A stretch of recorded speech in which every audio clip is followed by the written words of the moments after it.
Good evening, everyone, and welcome to all the attendees here, all the listeners. I see a lot of attendees who have even been in the Investor Education Week last time. So glad to see so many of you back. And then I read a few new names also. So today, uh, once again, welcome to this series of webinars which we started this year to make sure that more and more awareness can be spread by the means of these webinars and to ensure that you are aware about the market events, you are aware about the volatility, you are aware about how to choose the right asset class, and most importantly, how to manage your risk during such volatile markets. My name is Yogesh. I have been part of Century Financial from last 8 years now, and the purpose of conducting these trainings and webinars is first and foremost to make you aware about what are the risks prevailing in the financial markets, what are the strategies you can use to minimize those risks, and then at the end of the day, how market events influence the pricing of stocks, commodities, currencies, indices, and how do we decipher, which is today's topic, how do we interpret what is the expectation from these events, right? So before I start, the standard practice, I would like to request you to make sure sufficient retention to make sure that everybody actively participates. I would request have a notebook next to you. I have mine. We are going to cover a lot of things today, and obviously there is a time constraint, so I don't want to keep you for a longer period of time. But I, along with my colleague uh, Vivian, who is also one of the best technical analysts and our consultants, he will also be throwing some light on a different topic. So today's session is a bit different from what I usually do. Today's session is divided into two parts. First thing, we'll talk about the most important event of this particular year, and that is the US elections 2020. Today is when the America decides. Actually, 3rd of November is when America decides. So the voting has already started. So when I say today, that means the voting is still going on while we speak through mails and through other mediums. But on 3rd November is when the day of election. Now, there are a lot of questions around this. I have received a lot of emails. I've received a lot of questions that what has been the historical movement of in asset classes, how markets have performed, which sectors will get benefited if Joe Biden comes into the presidency, which sectors will get impacted if Donald Trump becomes the president, positive impact, negative impact. So a lot of statistics and data involved around this. So that's why we have divided this session. First, I will be able to cover the very fundamentals, the historic part, how US elections have been in last 30, 40 years, what has been the impact on markets, which party, under which party stock markets have gone up or by how much percentage. So this is something which we are going to discuss. We are also going to discuss about, apart from historical, what's the current scenario, what it is expected to be. Is it going to be Joe Biden? Is what is the expectation from Donald Trump? And then what will be the impact of the government which will be formed? So we will closely understand the constitution of the composition of the US government and what how many branches it is divided into. We'll also go through S&P 500's performance. We'll go through different scenarios. What happens if Congress and Democrats both come together, or if there's a different mix we can expect. And then Vivian will come and give you a technical perspective of what are the technicals which you can use before you trade for the on the election day. So just have your notebooks, have your papers. Make sure everybody can listen to me. Your chat option is active. Please give me a yes or a okay if you can hear me right now, and I will start right away.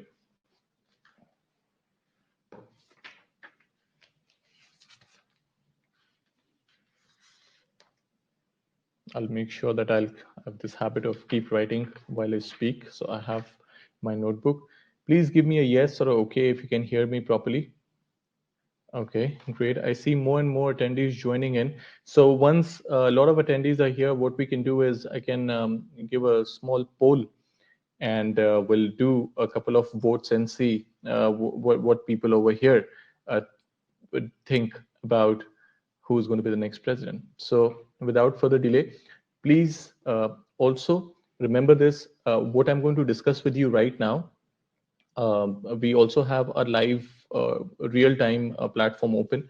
If somebody wants to have a look at the charts or prices, we can see that in real time.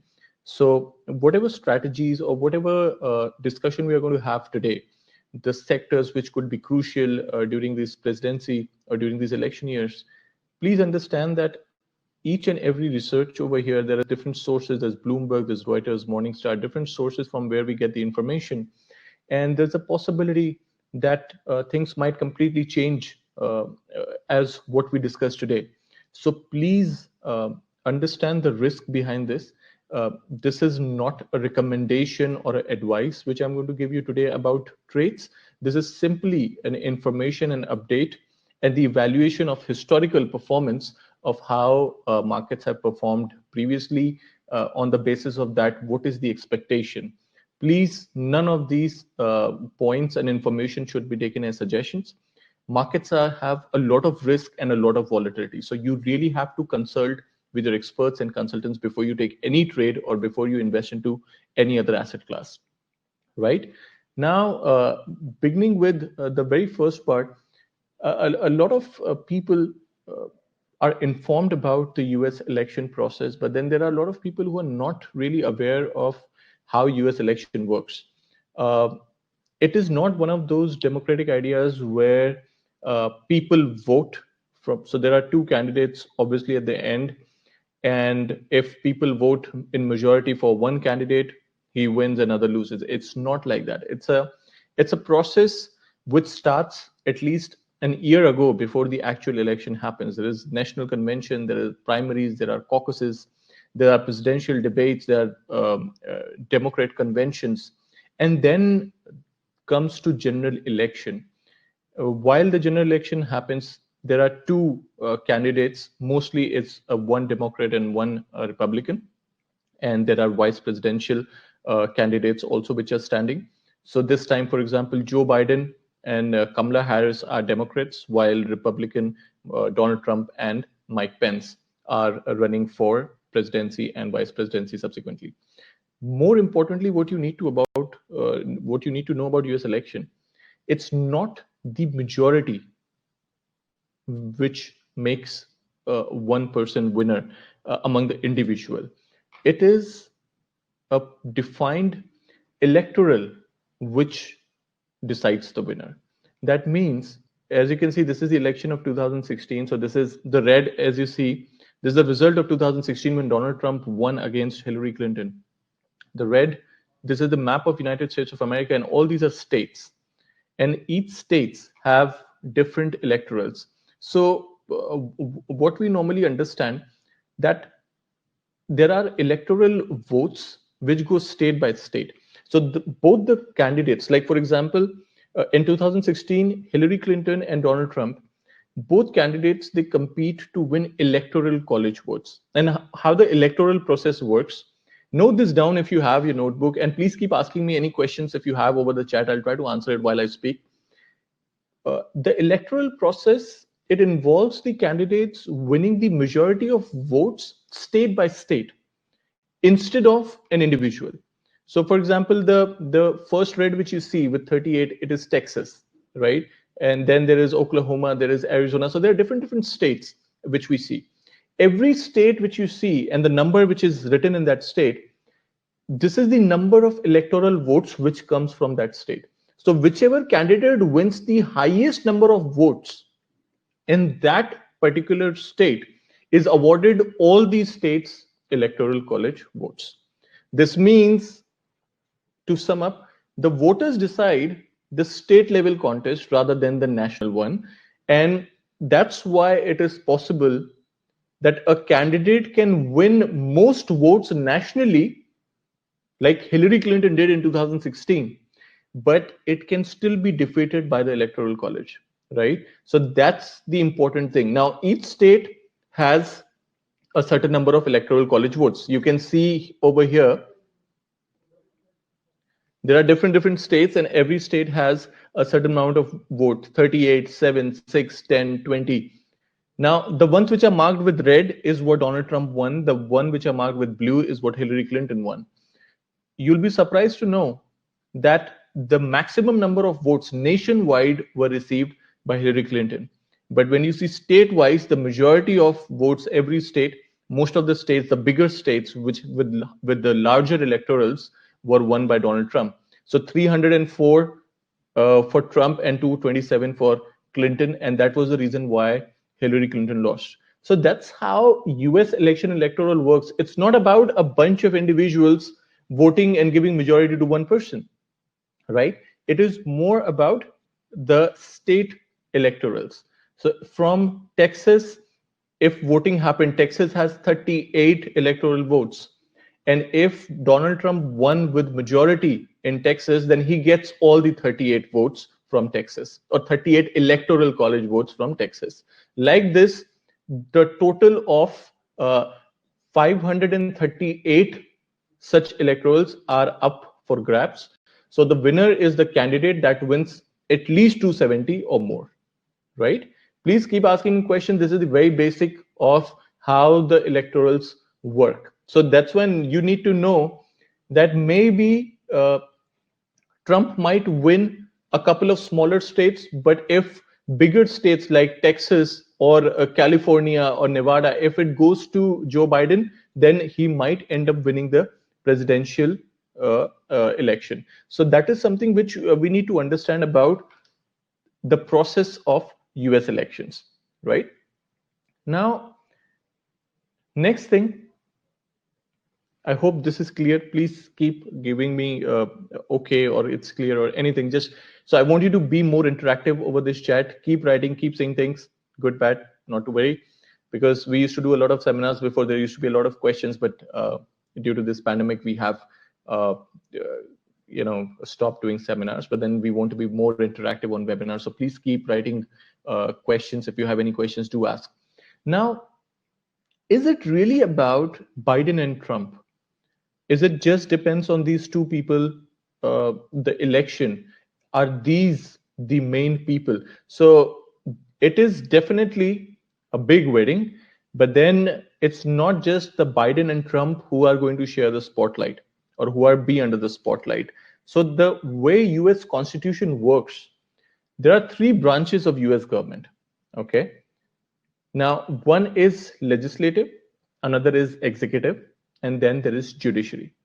So when we say legislative are the ones which are making laws, and then there is executive, which is interpreting laws, and then there is judiciary, which is implying. Now, when we see this in terms of elections, every president needs a Congress. Okay. Congress is divided into, so the very first column you are seeing right now, or let me share the right PDF with you. Perhaps that will be more clearer.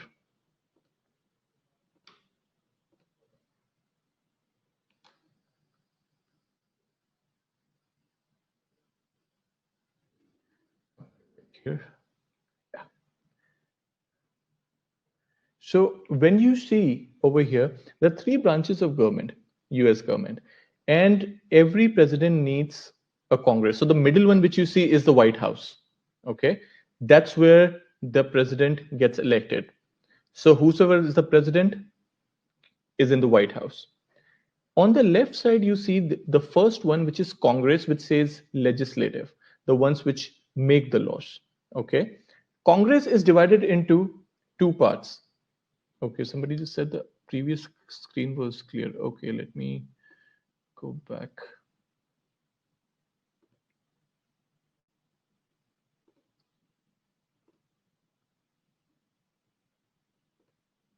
Okay, right here. Okay. So every Congress here in US, Congress is divided into two parts. One is the Senate and other is the House of Representatives. So I want you to focus on just one part right now, the very first part, which is legislative, which is Congress. President needs Congress to work with. Now, Congress is divided into two parts. One is the Senate, and another thing is House of Representatives. There are, so now to just, and again guys, very easy to understand why it is important. I'll let you know by the end of this presentation that why this is important for you to know, that why Congress is in the highlight right now. So voters this time are also choosing new members of Congress. Now, first to start with Senate. Now, Senate is the upper chamber of Congress. Now, there are 50 states in US. So the upper chamber of Congress, every state will have 2 representatives, regardless of the population size. So there are total 100 senators. These senators, which are the part of Senate, these 100 senators, they serve for 6 years, and 1/3 of them, so if there are, let's say, 100 senators, so 33 or 35 senators will be running for re-election every 2 years. Okay, so this time also there is a Senate which is going on. Last time it was in 2018, where Democrats, they took control of the House. Now they want to hold on to the Senate. Sorry, they want to take care of the House. Now, which one is the House? House is the lower one. So if you see the lower chamber of Congress, there are around 435 representatives, and these are the member of the House of Representatives. They serve for 2 years. They're up for re-election every 2 years, right? So from Senate, around 35 members are up for election. For House of Representative, again, every 2 years they come. So this time, House of Representative and Senate is also up for election. Now the Democrats, the blue party, which is opposition of the Trump, they've already control of the House, but they don't have the Senate, right? Senate is important. Why? Because now when the decisions are taken, and if there is Donald Trump, for example, but both Senate and the House, they are not Democrats. Sorry, they are not Republicans, they are Democrats. So there is Donald Trump, which is red, and then there is Democratic House, and then Democratic Senate. When that happens, then any thing what Donald Trump needs to do, it might get rejected at Senate and might get rejected at the House, and the bill may not pass. The very big example of this is the stimulus bill, which is still pending and not going into the market because Nancy Pelosi, which is the Speaker of the House, which is under Democrats, she's not allowing this to happen. So you can see that Donald Trump is not just one person who can decide whatever he wants to. There is consent of the Senate, and then there is the consent of the House, which is really important, right? So now you need to understand that it's not only Trump and Biden who are up for election. They also need to have the Senate and the House, all these representatives under the majority, so that the decision which is taken can be executed properly, right? And then at the last, there is Supreme Court, which is the judicial system. There are 9 justices in the Supreme Court, and even under the Supreme Court, there are other federal courts also. But then Supreme Court is also one of the most important areas. Of lately, it is more inclined towards Republicans because the majority of the justices have Republican members. So this is the constitution, this is the composition of the US government. There is legislative, there is executive, which is White House, and there is judiciary, which is Supreme Court. Legislative is what Congress is. Congress divided into 2, Senate and the House of Representative, right? So every president, for example, if Joe Biden comes in, so let me tell you right away, what is the wave looks like. Expectation is that Joe Biden could be the president and comes with a Democrat House and the Democrat Senate.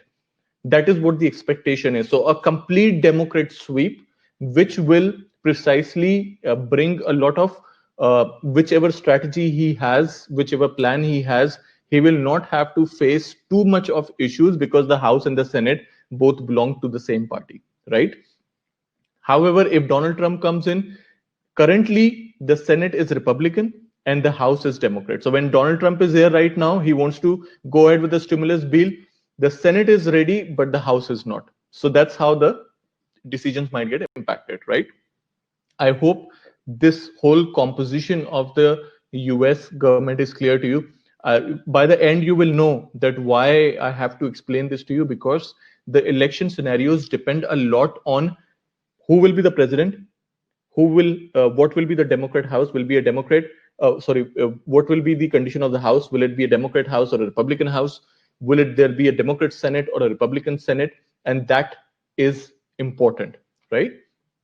Moving on, now we understood one thing, that there is House of Representatives and then there is Senate also. Now, next is how in the past, what has been the historic uh, importance of understanding that how markets work, because importance of historical data, uh, it is always debatable, because you cannot move along with a point that history repeats itself, but that's why you study the historical data. uh, we have also done a lot of research trying to understand that how markets have actually reacted during the election year since last, say, 1928, and then approximately after 1928, the other election years, how the markets have reacted to the rest of the election years also. Because, see, that is also important to know, that what happens during the election year and what happens after the election year, right? A lot of people would be interested to understand that how markets would work in the election years when the elections are conducted, and what happens after that, right? So what we see from this particular slide, start from 1928. So it's just a graphical representation, but to give you an example, in 1928, which is the first column, the percentage return in S&P. So these numbers are in percentages. The percentage return in S&P was around 43%, the total return during the election year. But after the following year, after the election year, the next year which follows the election year, the return was minus 8%, right?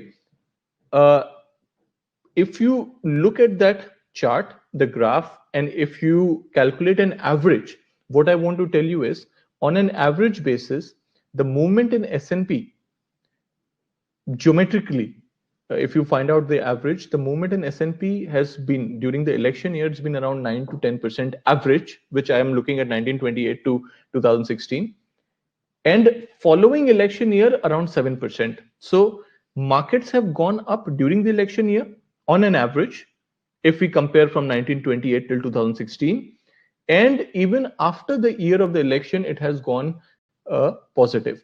But the probability of going positive during the election year has been around 80-82% if we see all the way through 1928. Now, there is a lot of debate besides that. This is a pandemic year, volatility has changed, a lot of movement has happened. So, this is something which will always be a point. But if we see historically, we have seen that the fall, even during the election year. So, I'm going to share something really interesting with you. This is the movement and the volatility which comes in S&P 500, and what has been the performance here. Let me just show you right here. Okay. Now, these are too many numbers, but I just want you to focus on one important thing. Start from the lowest, 12th, which is Donald Trump, which is recent. Okay. So we are going to look at the most recent numbers. I hope this is visible to you. Otherwise, let me just zoom this out 1 second.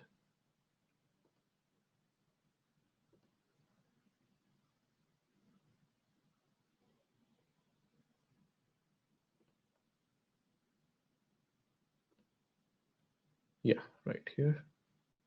Okay, I've zoomed this a bit for a clearer picture. Now, if you see, At the bottom, Donald Trump, 2017, 2018, 2019, and 2020, right? Which is going on right now.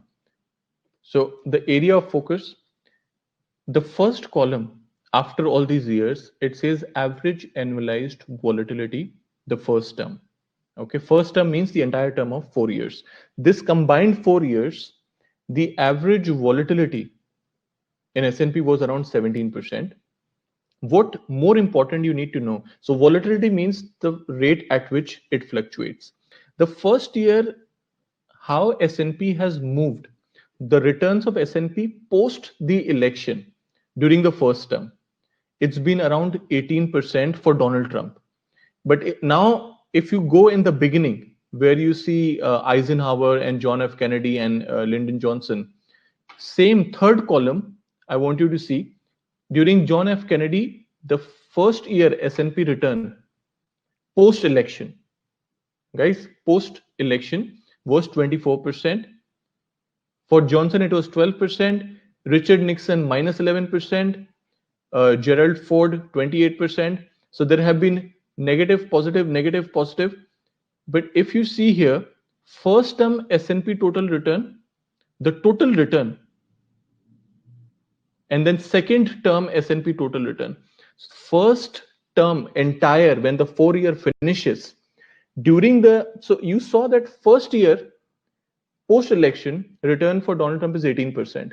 But once the term is over, all the 4 years done from Donald Trump's end, the first term total return is mostly positive. Look at the second last column.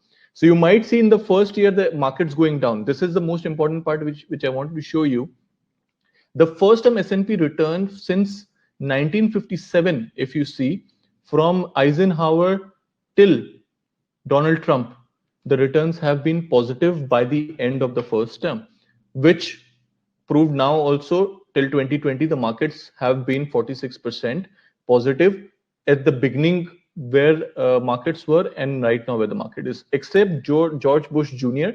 So 2001 to 2008, while his presidency survived, from 2001 to 8, we saw a negative return of 1% by the end of the 7 years, right?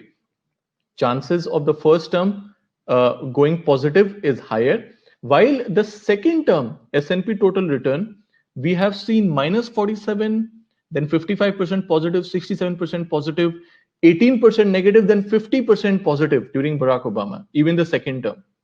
So why this is important to understand that what we know now is that during the first term, S&P is positive most of the time. So if Donald Trump finished his first term for 4 years, so return is expected to be positive historically. Second term, minus 47%, plus 55, plus 67%, plus 50%. Understand how much volatility is expected, which brings me to the point. Let me switch back to my slide. Yeah, which brings me to the point.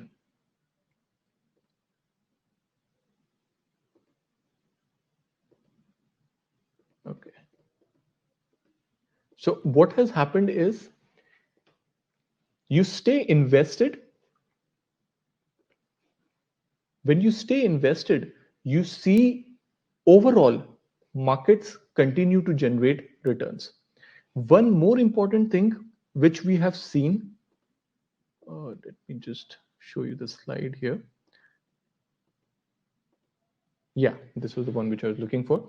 That market has mostly favored the incumbents. So even during the second term, when we see the total returns, now presidential election throughout the years, this is the return in stocks and bonds. The pink bar is stocks, while the yellow bar is bonds. Whenever a new president is elected, stocks go up by 9.3%, while bond goes up by 6.7%. But if the incumbent president wins, we have seen a growth of 13.4% in stocks. So this is from 1928 till 2019. We have seen whenever the incumbent president wins, the growth in stocks is 13%. Incumbent means Donald Trump is the current president. His term finishes. If he gets re-elected, then he will be the incumbent party, right? He continues. So whenever the incumbent president wins, stocks go higher than their if the new president is elected. Bonds are relatively giving lower returns when the incumbent party wins as compared to when the new president is elected. While all the presidential years combined, stocks have given a more positive return than bonds, right? So markets have favored the incumbents more as the new president as compared to the new president. One more important thing which you should see, because this is something which a lot of people might talk about, that Republicans are pro stock market. Republicans, under the Republican stock markets will continue to go higher. That is something which is talked a lot about. Okay, but if you see in this particular chart, this is from Roosevelt to Donald Trump, and these are again S&P 500, the US benchmark, the index, the stock market index. There are annual real total return in percentage terms. If you see this dotted line which says Democrat average, and then there's a red dotted line which shows you how much returns Republicans have given. So this is something which is really interesting to see, because a lot of times people feel that okay, if Donald Trump comes, stock markets will go up. But then there are a lot of, what you will see is historically under the Democratic presidency, on an average basis, stock markets have given higher returns as compared to Republicans. While Republicans claim to be pro stock market, but you will see that Democrats, that dotted line which you see, on an average from Roosevelt till Donald Trump, Democrats presidency have under Democrats presidential time, the stocks have gone higher. The average of the percentage return in S&P 500 has been higher during Democrats as compared to Republicans, right? That is why it is important to know, because many people think that choice of president impacts how S&P will move. So keeping politics aside, not every time this is something which is going to influence S&P completely. Whether Biden comes in or Trump comes in, that's just one thing. So I'll show you one chart which will tell you over a longer period of time how US stock markets have performed. And then you will realize that it is not only the president which will decide the way of stock markets. Because what happens now, the reason why somebody asked me the question, can you inform how the markets performed when volatility followed by US elections like COVID-19, followed by 2020 elections? Definitely, sir, we are going to answer this question as well. That what are the coming agendas? COVID is already going on, and we will also understand that how markets have performed in election years previously. So that is one of the most important questions also people have. So just to throw light on this, why Republicans have continued, why Republicans have lower rate of return on an average, despite of them showing themselves as pro stock market, because when a Democrat president comes, they increase the taxes. Taxes and growth has a kind of positive correlation, because what happens when the taxes start going higher, and this is something which is not everybody know this thing, but if you see, whenever the taxes go higher, the spending also by the government, because government receives this extra revenue, right? And when they receive this revenue, they go ahead and they spend more. When they spend more income, more jobs are generated, and that is something which is very important. Because what happens in this case, even if you see historically, there has been a lot of spending under Democrats, okay, and taxes have also gone up the most during Democrat regimes if you compare to Republican regimes. When taxes go up, you see more government spending, and the real GDP growth is actually higher during the years when taxes increase. Whether you see personal growth or corporate growth or capital gain, this is actually higher during the times when the taxes are higher. And it could be because of the multiplier effect, because government spending is higher and it keeps happening against a one-time tax increase.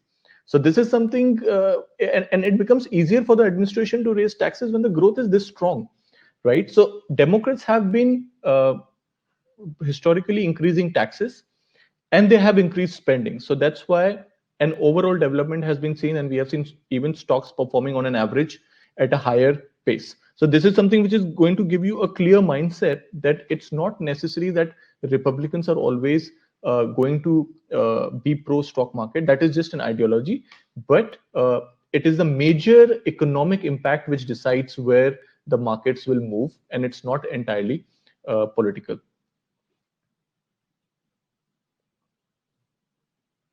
Right. So also somebody asked me, can you inform how the markets performed the volatility informed by the US elections? So what we saw, the best days actually occur after the big crashes. What we exactly saw from April to June in 2020, like the best quarter for S&P, the second quarter where the pandemic hit. What happens is there is a lot of people who try to short sell the position and the markets drop. But when markets reach to a point where it is at the lowest, so if you see the best days, I will show you the product library in the live platform where you can see that how from the stocks which hit all-time low in March and April are actually at all-time high. The returns are 300%, 400%, 500%, right? So we'll also go through how markets have performed in some election years, so you can see that how which asset classes have moved and how. So okay, we went through this. Now, one more thing is that a lot of times we see it stock markets as good indicators also.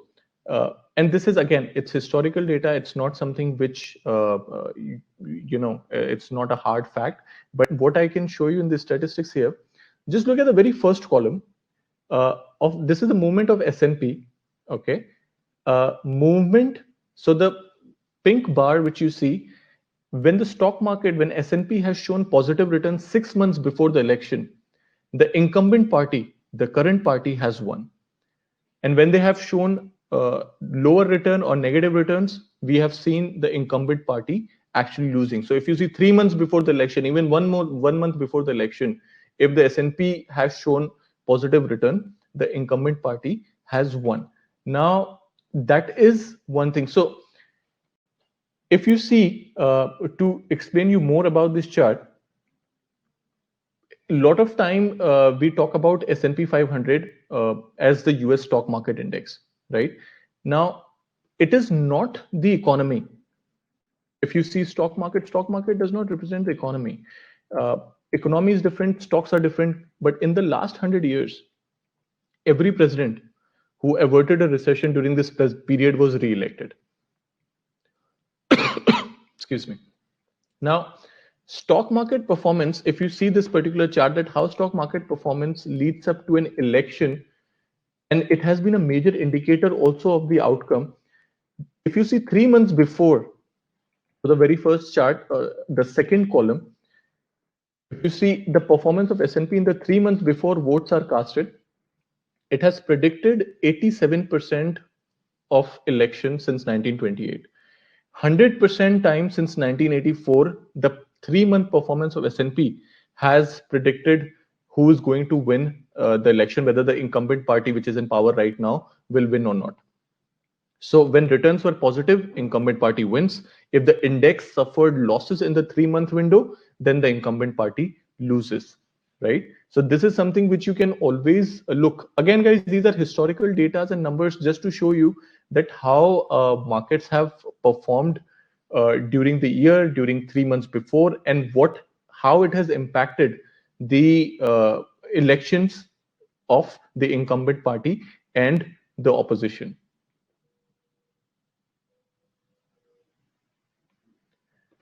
Right now, this is what we were talking about. Something what we call, excuse me, something what we call as the market's best days. Now, Many of you, so some of you asked about the volatility question, that during the pandemic or during US elections, one question was that should we be invested or should we just wait for the dust to get settled? And what is the expectation? Is it right to be invested during elections or not?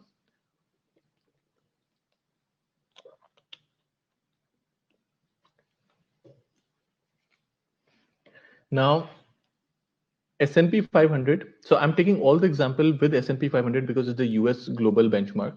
So when you see S&P 500's returns from 1990 to 2019, basically it represents the most of the companies in US stock market. Now, had you seen, if you have invested throughout from 1990 to 2019, if you have been fully invested in S&P 500, the total earning is $172,000, right? But if you have missed the 10 best days, let's say there was one day where you were not invested or you booked your profits or you closed out. So like this, if you have missed the 10 best days of S&P, the best days of S&P are the ones where S&P has gone higher as compared to their previous days. Your returns reduced by 50%. And this is between 1990 to 2019. So we are looking at 30 years gap. And if you miss 10 best days of S&P, your returns reduce by 50%. 20 best days, your return reduces by 69%. And if you miss 30 best days in 30 years of S&P, your return would be 80% less as compared to if you were fully invested. Fully invested means during the times of volatility, right? This is something which we need to understand, that even in the times of volatility, if we have continued to invest, it will cover the best days and the worst days. But this simply tells us that missing the best 30 days during these years would bring our portfolio down, right? So one more idea about this I wanted to show you here. So the amount what we are talking about now, this is, again, this is a different chart, but if you see this growth of hypothetical $10,000 investment made at the beginning of an election year. So at the beginning of the election year, what we have seen, so from 2008, so this is again S&P's return, total ending value 10 years after the start of presidential election. So if Obama became the president in 2008, 10 years after that, what would have been the value of your hypothetical $10,000? Okay. So if you see, most of the time after the election year for the next 10 years, president might change or anything.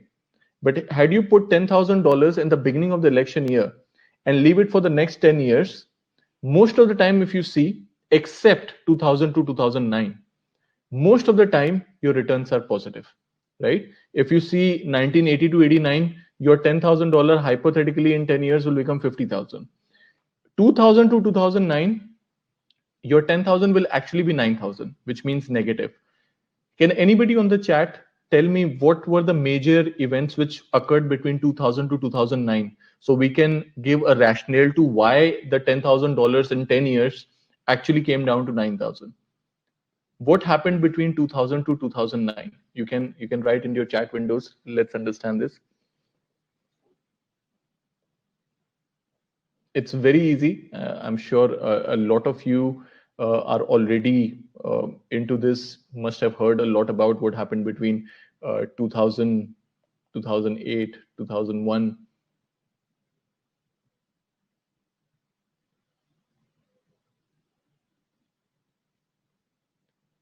Okay. Financial crisis, 2008 financial crisis, financial crisis, financial crisis, 2008.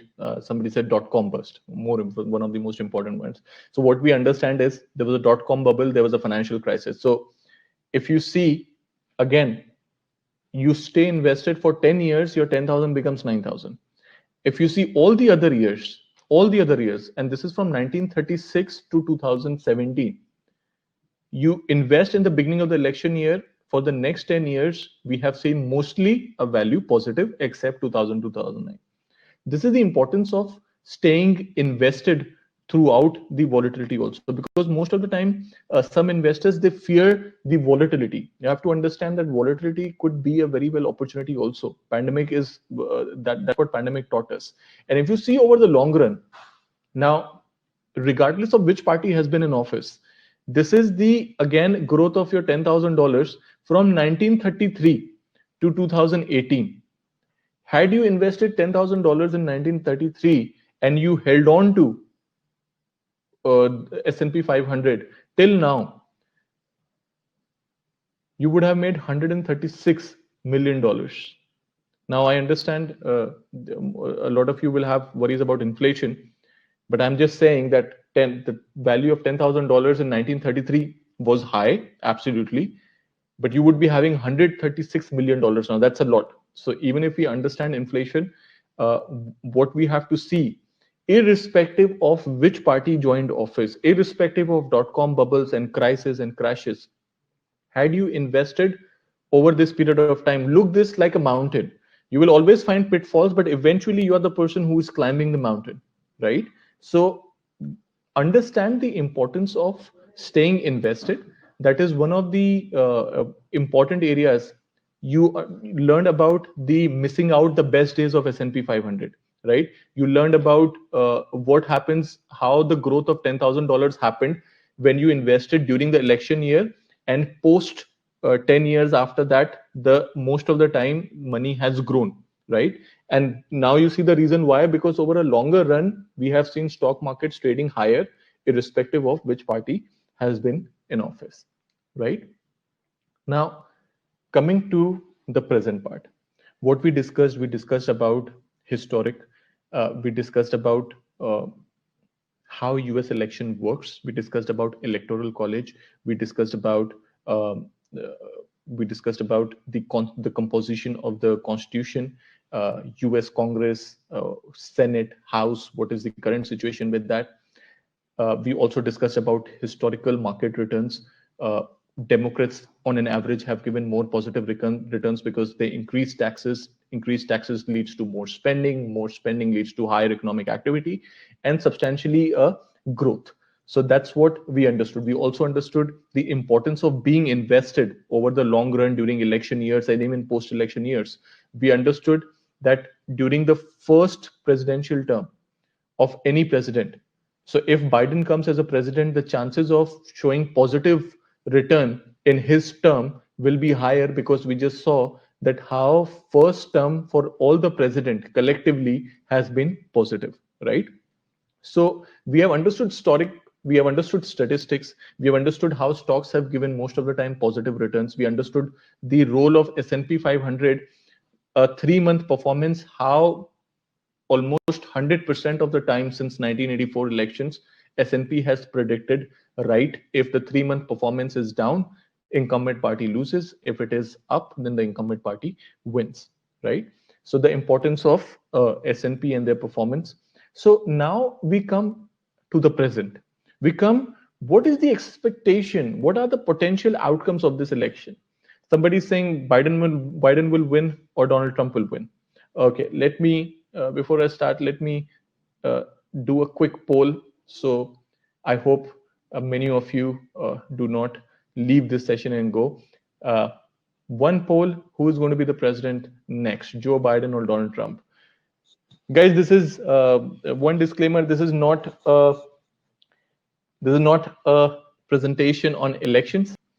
Uh, this is presentation on impact of elections on financial market. So I'm not taking any sides. I'm wearing a red tie. I'm wearing a blue suit as well and red socks. So Democrat or Republican, I'm not favoring anyone, but we are just doing this vote to understand that what's the investor psyche at this point of time.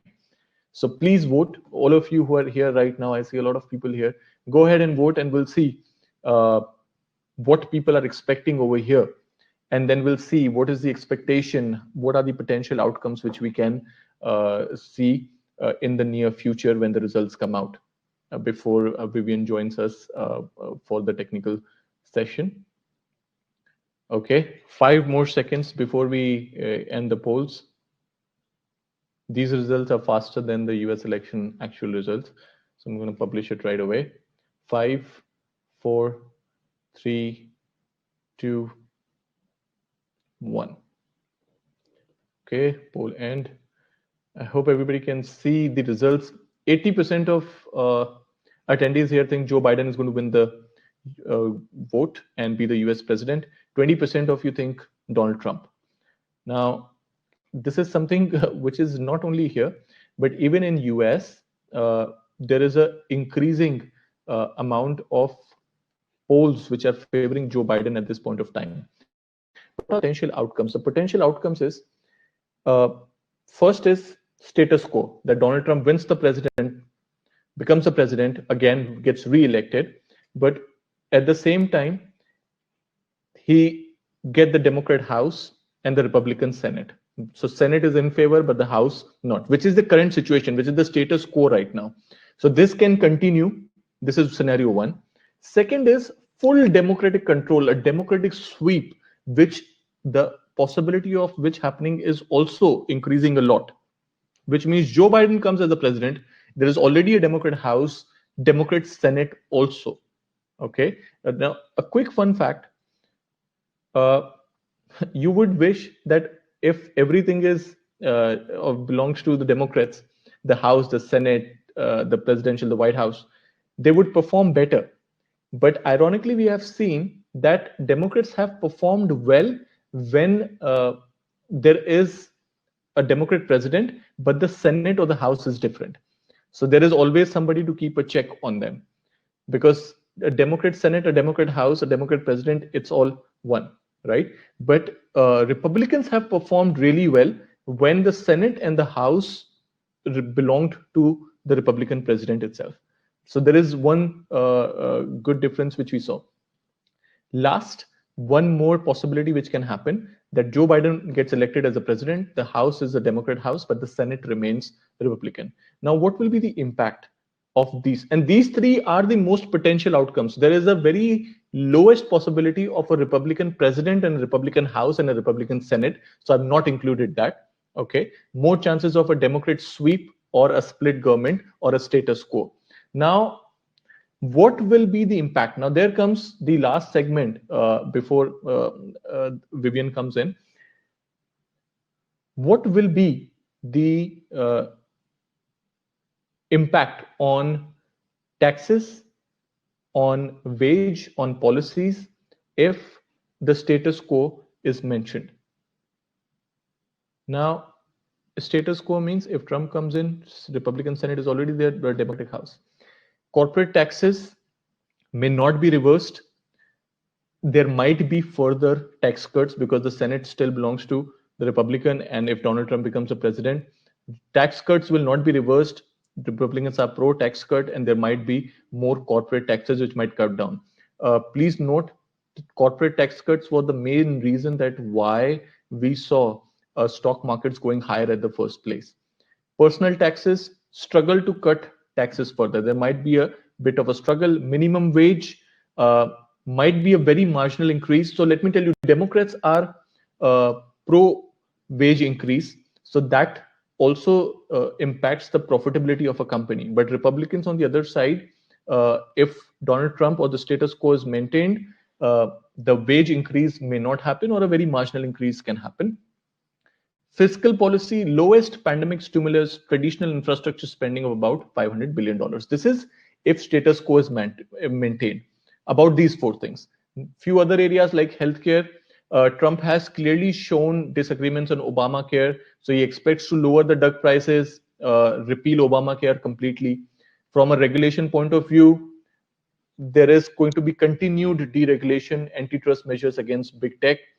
So Republicans have followed, they have completely made, so under the Republican era, the tech stocks have boomed a lot. There have been a lot of deregulation. So that might continue if Donald Trump becomes the president again. Foreign policies, the trade war might continue with China. So that is something which is a matter of concern always. Impact, market impact will be slightly low because it will be the status quo. So markets might have priced it already. For dollar, could be less negative for USD because obviously the trade war continues and the dollar has been lowest for a while, so a status quo will just continue, maybe slightly more lower, given if Donald Trump becomes a president. He has always been watching for a weaker dollar. Stocks slightly positive, status quo surprise, event risk passing, so slightly positive. That's a possibility for stocks. Gold could decline because the impact, that level of uncertainty is gone. So status quo is maintained. Trump is again the president. So there is a possibility that people would start looking more towards stock market rather than investing in gold. So gold prices might come down a bit for a shorter period of time. What happens if there is a Democratic sweep? All Democrats, Democrat House, Democrat Senate, and a Democrat president. Corporate taxes might increase. This is something which has been bothering stocks a lot, because if corporate taxes increase, it is going to reduce the profitability of companies, earnings are going to reduce. That is one of the most important part where markets are looking at. Personal taxes, so on high net worth individuals, the taxes are expected to increase from 37 to 39%. So this is something which we can see. Removal of exemptions on investment profits. Minimum wage, double minimum wage to $15 an hour. Now that is something which we might see, that minimum wages again increase. So that is also a point of concern. Why? Because the labor intensive companies like McDonald's, Uber, if wages increase, then their profitability will also be reduced. Their earnings will also come down. So this is a big blow to the labor intensive areas. Fiscal policy, expected 2 to 3 trillion pandemic stimulus, $1.3 trillion towards green energy infrastructure. So that is something which is expected. Healthcare, they're going to expand Obamacare. They are going to cut the drug prices as well. While regulation, re-entering Paris Agreement, which is the climate agreement, tighter regulation against banks, energies, and tech firms. Tech firms, tighter regulation. That means a lot, because tech has outperformed every sector this year, and it has contributed major. Facebook, Amazon, Google, Apple, these stocks have contributed majority in the growth of S&P. So if there is a tighter regulation on tech firms, you can understand the next. Now, foreign policy, restrictive policy against China to continue, try to win allies. Obviously, what Trump has done, Biden might be opposite to it, trying to be more diplomatic, try to solve the trade issues with China. So that could be good for the retail and the consumer sector. Impact on markets, high impact if a democratic sweep happens. Lot of volatility. Dollar might devalue strongly, because there will not be any higher earnings in the corporates, which was the ultimate deriving factor for the USD to go higher, because earnings will come down, so dollar might go lower faster. Then again, equities, short-term negative because of the higher expected corporate taxes. But then again, over a longer period of time, how we have seen that under the era of Democrats, we have seen average stock market returns more than Republicans. Gold, with stimulus coming in, more and more stimulus coming in, it will be positive for gold. So, and since stock markets might go down in a shorter term, so gold is something which people might look on to. Now, scenario 3, if there is a Democratic presidency but a Republican Senate. Now, that's where the corporate taxes, the hike could be scaled back. Republican Senate can block the reversal of tax cuts. So that's where the Senate is important. It might not let Biden go through its policies completely. The wages which are supposed to double up might rise less. The pandemic stimulus, which is 2 trillion, might come less. So now you can see what role does a different Senate or a different house can play. Healthcare, lower drug prices, regulation to a lower extent. While a Democratic sweep will have higher regulation, a Republican Senate can have lower regulation. Foreign policy, the trade war, the China stance with China might be more tougher. Impact on market, marginal impact, not too much. Dollar gradual decline. Equities could be neutral, slightly positive or negative, lesser impact. Gold, not as positive in the case of, as it was in the case of blue wave, because massive stimulus was coming during the complete Democratic sweep, right? Now, what are these election sensitive sectors? If Trump becomes the president, the winning sectors are oil and gas, tech stocks, and banking stocks. Losing sectors, retail, because of the trade war with China, high exposure to China, so retail and consumer sector might not be a good idea to invest if Donald Trump wins the election. For Joe Biden, the winning sectors are more renewable, the clean energy. We are talking about stocks like Tesla, stocks like Nextera, stocks like industrial stocks, infrastructure stocks could be a good idea. So all the small cap, small market value companies could be a better idea to invest into, while the tech, energy, because they're focusing more on renewables. Biden has been constantly talking about banning the fracking of oil and focus more on renewables. So oil and gas stocks might come down. Tech stocks due to higher regulation might come down. Healthcare stocks due to lower down the drug prices. Communication and services, these are the losing sector in case of Biden, right? Now, few growth trends will still continue. Something related to wind capacity, digital payment, DNA sequencing, companies which are involved into DNA, internet traffic, digital health data accumulation, electric vehicles. These kind of companies are expected to continue to grow higher. So these are the ideas of climate, health, and empowerment. All these trends have actually started growing higher, and this is expected to continue. So these are some areas where you can invest irrespective after considering your risk appetite, and you can see that no matter which president comes in, these are the areas which will continue to grow, right? So there will be a lot of companies you can talk to your consultants, and they can always take it through. So this was again, before I bring Vivian here, very quickly, you can take the picture of this. I will just read this one out so you get an idea how markets have performed in October. This has been last 10 election years, month of October, and last 10 election years, month of October.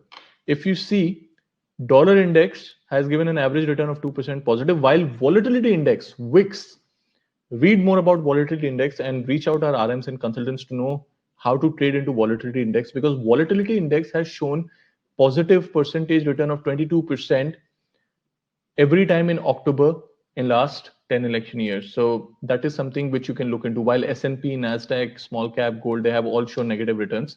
So if you see, check in October also, most of the returns have been negative in the previous asset classes, while volatility index has actually gone up while we speak. And one more, which you can see here, is the pickings of what happens if Donald Trump becomes the president. 1 second.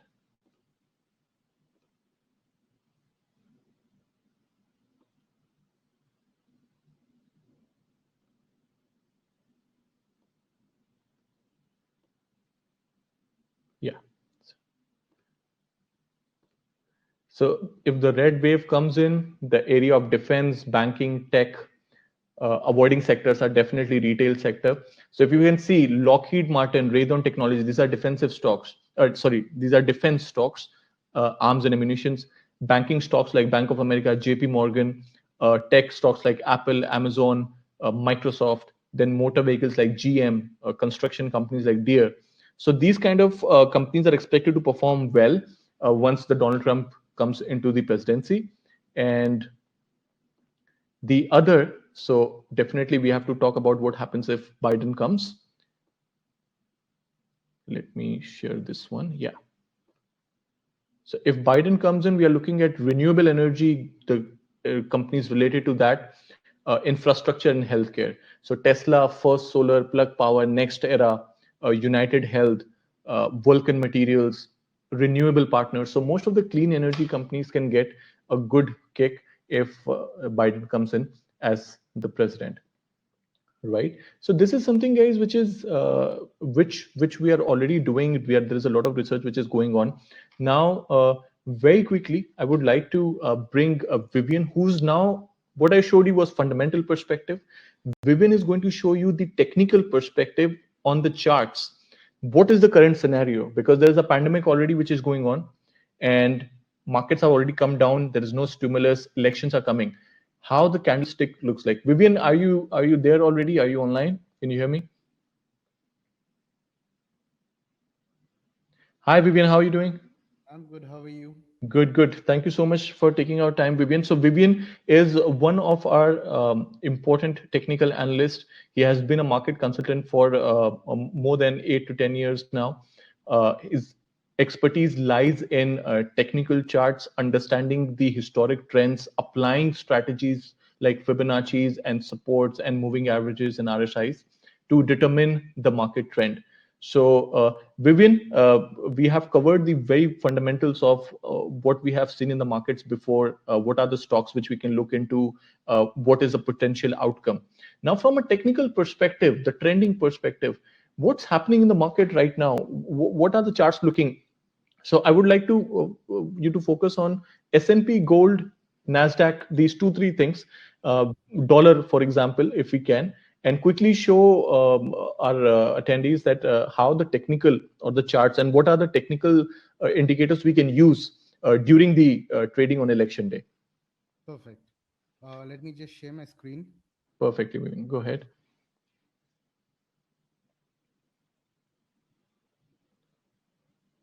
So, to everyone who's listening, you can always take this demo account from your RMs and can practice on the demo accounts and look at the charts. Go ahead, Vivian. Thank you, Yogesh. Very, very informative session. I think you have covered pretty much everything that one needs to know in terms of fundamentals. What I will be covering, like you requested, is looking at it purely on technical basis. Now, fundamentals could turn out based on how the elections go on the final day and who gets to win. But keeping that aside, the volatility is going to be a lot. Like Yogesh mentioned, in the month of October, VIX volatility index that you need to do a bit of research on. If you are not aware of volatility index, usually tends to go up, and that has happened while he was explaining it to you. I just drew a VIX from the beginning of this month or close to beginning of this month and where it is currently. For the month, it has moved from the lows to the high on an approximate 28% as of today. So the volatility is for sure increasing. Now we need to look at what is currently happening in the markets and how can we look at on the technical side of it. Why we use technicals is we need to identify a good entry and exit, irrespective of whether you're looking at a long term or a short term trade. Mainly, what I would advise everyone to do on the day of election is to try and not use leverage at all at the max if you're trying to take advantage of the daily moment. But if you're trying to take advantage of a lower, if you're taking advantage of a longer term perspective, always wait for good entry points. Now, technical helps us understand what is a good level of entry in terms of the percentage movement. Let's look at S&P 500. Yogesh had already mentioned to you and showed you a lot of statistics about S&P 500. If you were invested in S&P, where you would be as of today, even if you had to invest about 10 years back. But I'm just going to go through the same thing again, but on a technical perspective. Now we are looking at 30 years chart of SPX, and you can see the growth. Now make everything visual and everything is in percentage. Now what I have done, this is the most basic analysis. I would still recommend that you reach out to your personal consultants and verify and understand these percentage moves very carefully, because on the day of election, or even if you're taking advantage few days before the election or after the election, you need to understand what kind of drawdowns could you possibly see after you enter into the markets. Okay, one way to look at it is you need to consider all the small drops that has happened. I have manually put across certain drops which is not very small, which is significant enough for someone to be aware of and to be concerned about in case there is a drop in, if the election does not go as per the market expectations. Now, again, why I mentioned this is because if you all remember, in 2016, the market expected, the expectation of everyone was Hillary Clinton, whereas Trump ended up winning. And the headlines at that point of time were more towards Hillary, and businesses would be good if Hillary won. But then everything changed in a matter of one single day, and that one single day had a volatility where the S&P moved almost 5 to 6% on the same day. Now, for someone who was doing an intraday trade, and especially the one who is using leverage, A 6% drop and 10 times leverage in the market would be a 60% loss in your equity. Whereas if you did not have if you did not take leverage, of course your drawdown would have been 6%, which was manageable. So hence I am again bringing highlights in terms of how much of leverage, or in fact do not use leverage when you're doing intraday trades, especially on a very big event like an election. Now let's look at the average drops irrespective of election. At whatever given point of time, we've seen S&P give a drop, or you could call it a correction. Big drop is when you see recession. I am not getting into the recession side of it. However, in terms to understand, during a recession, market could drop about 55 to 60%. But on the other hand, a market could also give a correction even if it's a healthy market. So those correction that you can see from, I'm going to be looking at from 2011 onwards, this drop over here was roughly about 22%. And then later on we saw again a good correction that came into the market before the rally continued. That was roughly about 14%. And rest is from 2008 till now. Now this is what we need to pay more attention to, because these would give us a much better clear picture than few years back. However, the previous years also gives us an indication as to how much of a drop can we expect on a normal healthy correction that we could possibly see. And of course we have the pandemic drop, which nobody anticipated, and what kind of a drop could we expect if such a scenario reoccurs. Now looking at the average drop, this was about 8%. This particular drop over here was about 21%, and there are smaller drops in between here. So I'm taking the drops before the market continued rallying. So on an average, you see the smaller drops are roughly 7 to 8%. Slightly bigger than that would be about 20%. And in an event where we things we could not anticipate happens, now we've seen that could give us a 35% drop. Now keeping this scenario out of the picture for now, and if we look at just the election side of it, and with the potential stimulus that could come into the market, we are currently at 3,307 as of today. Let me just change the candlestick to a normal candlestick. Now we have already seen markets correcting this month, and the month hasn't ended yet. But then at this point of time, the month looks like it's going to be on closing on a negative end. But however, what level could be a potential entry level for the month or on the day of election? Let's assume on the day of election you see a drop. Now from past historic data we can see that it has dropped on an average of 7%. Before that, let me also go back to the previous election and show you what happened during the previous election. So 2016, on 9th of November, so basically after the announcement of the presidential candidate, the market gave a drop, but however it closed on a positive note. Let's just look at this particular drop that happened last year. I mean, in the previous election in 2016, you will see the drop was roughly about 6.4%. Sorry, 6%. 5.8 to 6% was the entire drop. So assuming that you would be taking a position on an election day, always anticipate a 6% drawdown, which could happen after you enter. However, if you wait for a good drop and you enter on a 6% drop, let's assume by election or on election day, the market the market currently from the peak is already down by 8%. I am expecting it, if the downtrend continues, it might come down to probably 10 or 11%. Now, if you're looking at on an average, 11% is a good correction for you to enter. Again, speaking without leverage, a very good entry would be if the markets, however, comes down from the peak by 20%, which is what the average we've seen. So this 20%, this extra drop could happen on the day of election, or could happen depending on how the month ends and where the prices could be on before the election. All right, so these two levels is something that you need to keep in mind before taking any trades. If you're taking a trade right at the top, let's assume in a case where right before the election day, the markets are again soaring right at the top. Please enter with caution, because you still know that the market could give a implied volatility of 6%, and you would see a 6% drawdown. Without leverage, yes, you would be able to handle it, but anything above two times leverage would become very, very heavy in case the volatility increases more than what we have anticipated. Now, three numbers that you need to keep in mind is the 6% that we saw in 2016. On an average, S&P corrects by 7 to 10%. On a bigger correction, you can expect about 20%. Why am I giving you these three different levels? Because all these three different levels would be good potential entry points for you to take advantage of in the medium term once the market starts recovering. Now, one more thing apart from percentage that you need to keep in mind and look at is your ATR. All right, ATR meaning average true range. Average true range indicates how many dollars could S&P 500 move in a single given day.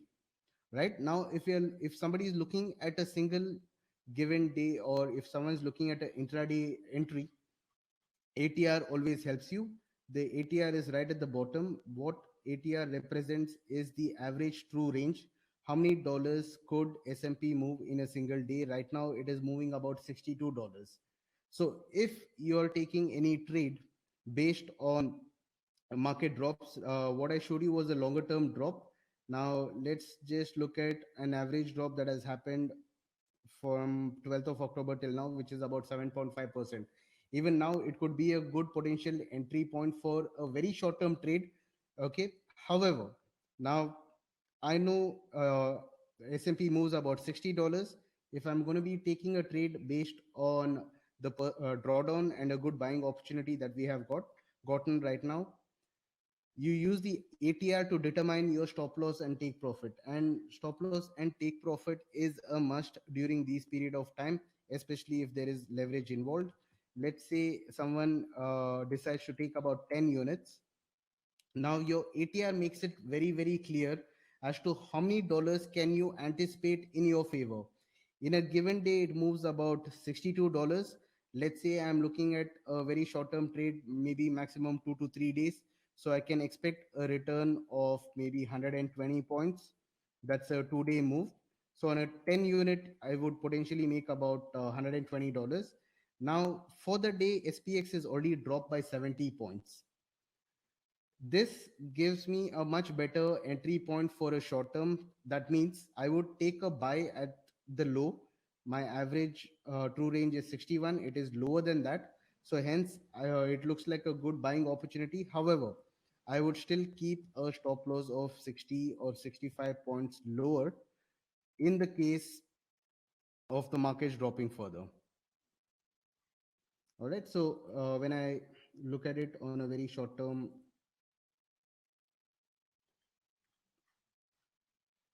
sorry.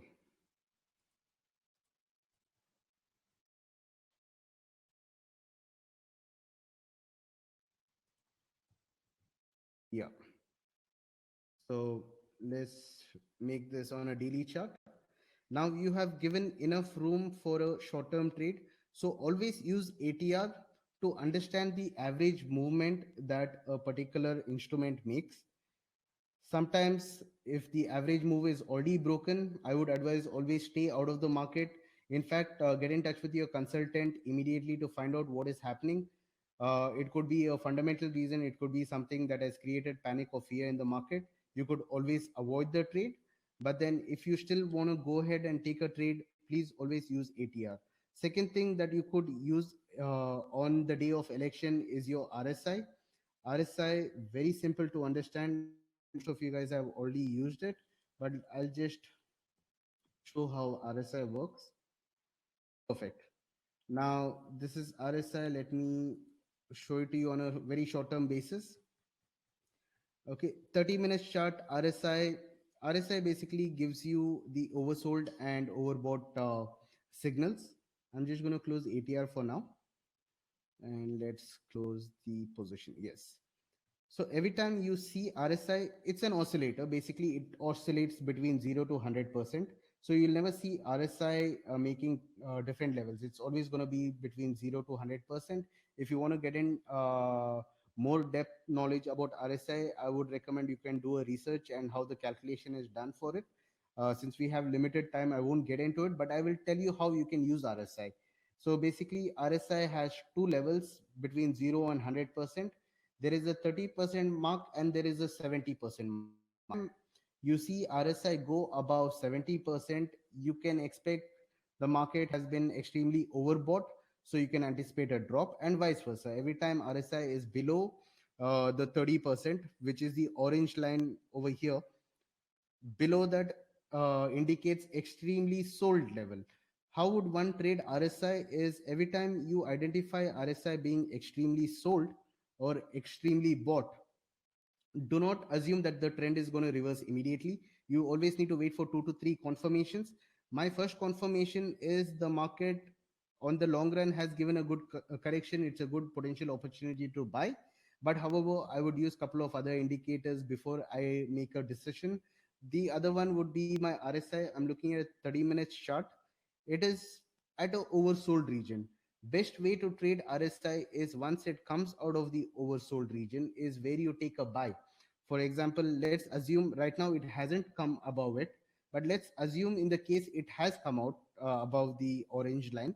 I take a buy at current market price, and I would also keep a stop loss right below the previous low. So let me make this a little more easier to understand. Perfect. Okay. Now, in the case that we are assuming that the RSI is broken above, but in this scenario it hasn't. But let's say RSI was somewhere at this level over here. I'm just going to mark that. Yeah, let's assume RSI was above its 30%. I take a buy in the market.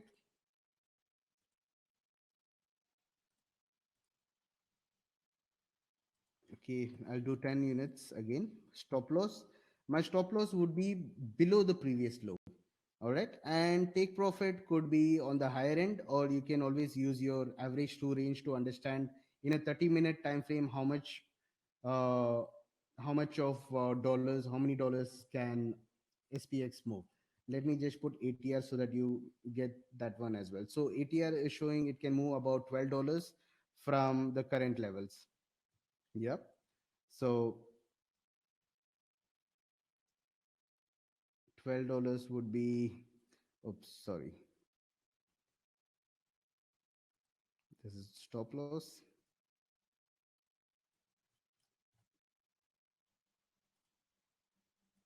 So this is on a very short term time frame. I'm just showing you how the ATR works. But always look at a time frame between 4 hours to 1 hour. Sorry, 4 hours to 1 day for especially during volatile scenarios. So RSI, again coming back to RSI, you take a buy only if it comes out of the oversold region. If not, you could get stuck on the wrong side of it. For example, let's take a look at this particular scenario. Right, if someone had to take a buy while it was oversold and held on to it, it actually came back down. However, if you had to use the rule of buying it above this, you would have also gotten the exit. But let me just show you a scenario where it is oversold and it still continues going down. Probably on a 4-hour chart would be clearer. Okay. Perfect. Now let's look at the 4-hour chart. Now we are looking at a very long term. I mean, when I say long term, about a week or 2 weeks potential move that could happen. RSI is extremely oversold, but RSI was oversold all the way from this particular candle here. Okay. So if we had to assume that the market has finished its downside and buy it back because just because RSI was oversold, we would have incurred a massive loss. What I would do for a longer term is I would still wait for RSI to come back up. Then I would keep a stop loss below my previous low and take a buy. Of course, use your ATR to identify how many dollars can it move up. Let me just check if anybody has any questions so far. All right. Not many questions. I will just look at the questions again at the end. Okay, so these are key things that you need to keep in mind. On election day, please do not use leverage. If you're taking trades, please understand the percentage move a particular instrument can give you. It is easy for you to identify it by yourself. You can just go on a weekly chart, like how I'd demonstrated earlier. Uh, yeah, so a weekly chart would give you a good indication. Oops, all my downside markings are gone. Let me just give you one last example on probably stocks. If you're not more of a indice person, you can look at the stocks. You can also look at gold. Technical remains the same. The logic behind entries and exits remain the same. It's just that the instrument changes. Now we always know that gold will drop if in case the equity markets is on the rise. But however, the current scenario has changed because they're anticipating more stimulus coming into the market. You could also see both equity and gold going up at the same time. So do not be surprised if you see such a move. But then the only thing that can help you in case you anticipated gold to go drop and you have taken a short position would be your ATR, which tells you after how many dollars it's not worth holding on to that particular position. So every trade that you take, please make sure you keep that stop loss where you feel beyond that you should not be holding on to that. ATR still gives you that view. So ATR on gold, before I go there, this was 2016 again on the day of election, where gold has moved on a single day about 5%. So leverage is the key here. If you had more than uh, two times leverage, then your drawdown would be massive. In the case, like for example, someone had 10 times leverage position without a stop loss would mean 50% loss on that particular day when it went against them. Gold currently is trading at a very good support. However, there is a lot of room for it to go down. The ATR for gold is $26.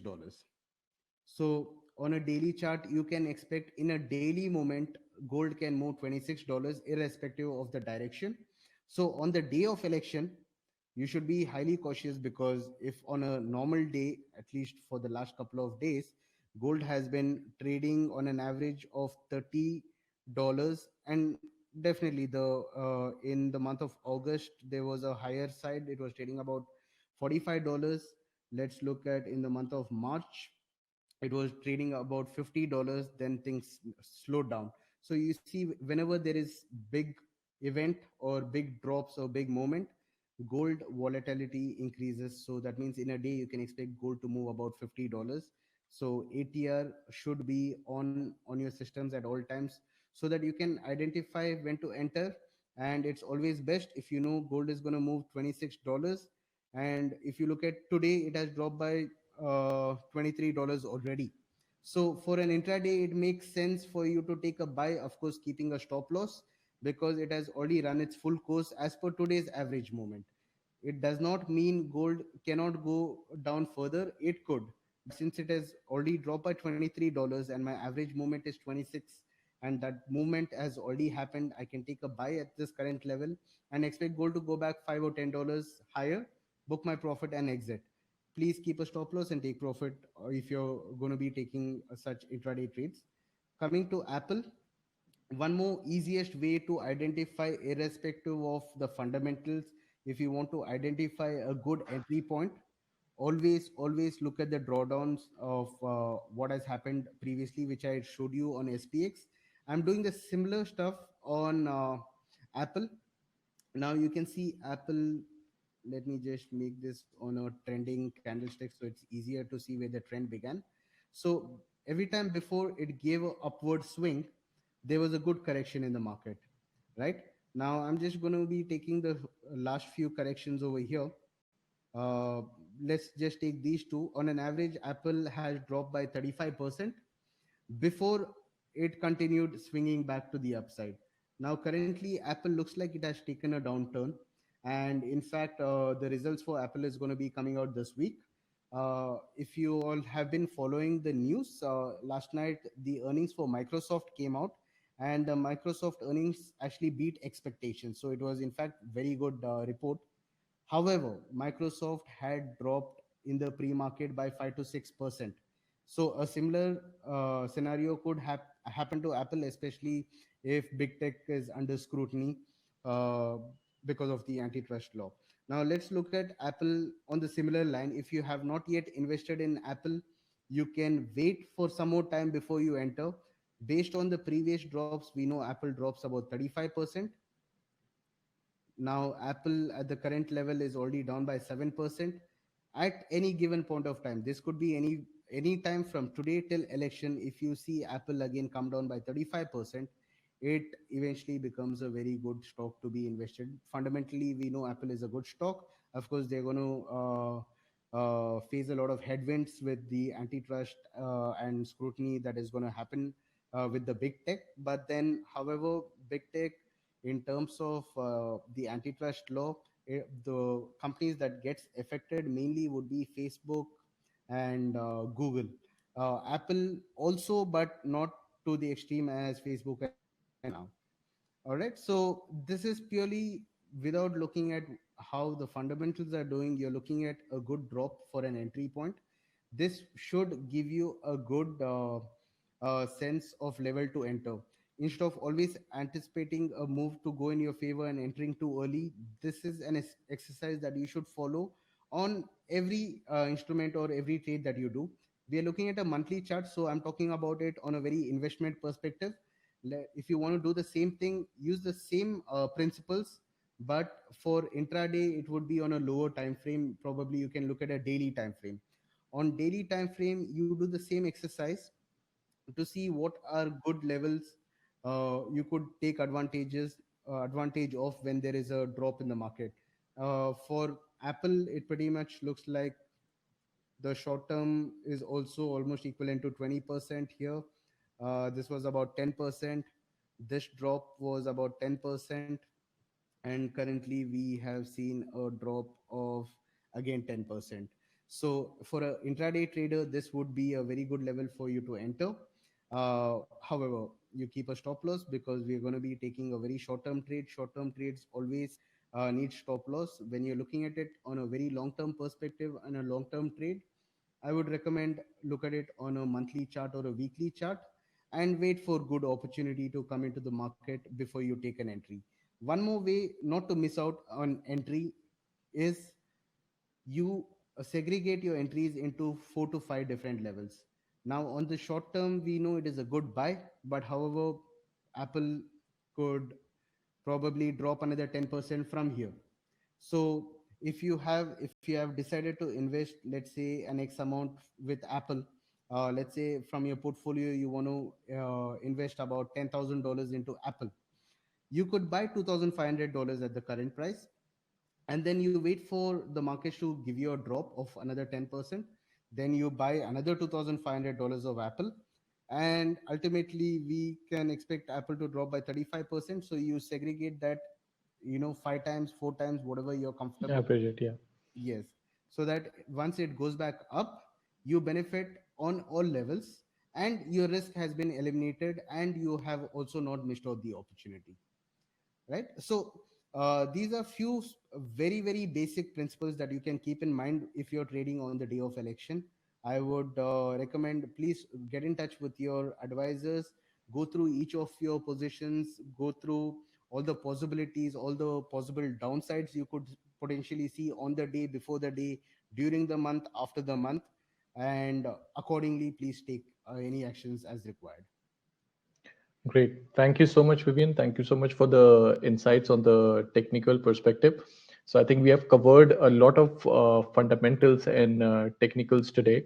And this is something which was the basic idea of doing this session, to make sure that above more than that, the investors should understand that how the markets can move during elections and what has been the historic perspective, which are the sectors which you can go ahead if Trump comes in or Biden comes in, which are the evergreen sectors which you can look into.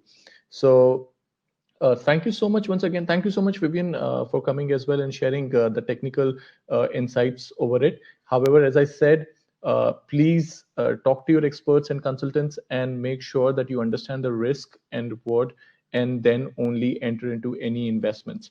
So this is going to be a heightened volatility. We've been clearly defined that please do not take leverage it can be really volatile and can be really risky. So have a proper understanding, be properly guided, talk to your consultants and experts, and then do it. Um, Once again, thank you so much for joining this session. Please review us on Google if you like this session. It motivates us to go ahead and do more and more sessions and spread awareness about the major financial events which can affect your portfolio. Um, we will be back next week with a different topic. We'll also try to cover when the results come out, because results are something which is always it's not clear, it's always in dust, because due to the pandemic the results can be delayed, but there will be heightened volatility. So watch for it, talk to your consultants, use your demo accounts as well. And on behalf of Vivian, myself, my team at Century Financial, uh, big vote of thanks to anyone who is a part of healthcare and medical industry, the firefighter, the first responders, the midwives, the doctors, nurses. During this time of the pandemic, you guys have risked out your lives, and for us, that is something which is really commendable. And we have to remember to be safe, maintain social distancing. The second wave have started, so please make sure to avoid any gatherings, and make sure that you're using your sanitizers and you're not always wearing your mask while you're sitting. So me and Vivian will take your leave. I wish all of you good luck during your investments and trading in US elections. Please talk to us for one-on-one sessions if you like to, and be safe. And more important, please be invested. My name is Yogesh, and he's Vivian. We are taking sign off. You have a great night ahead.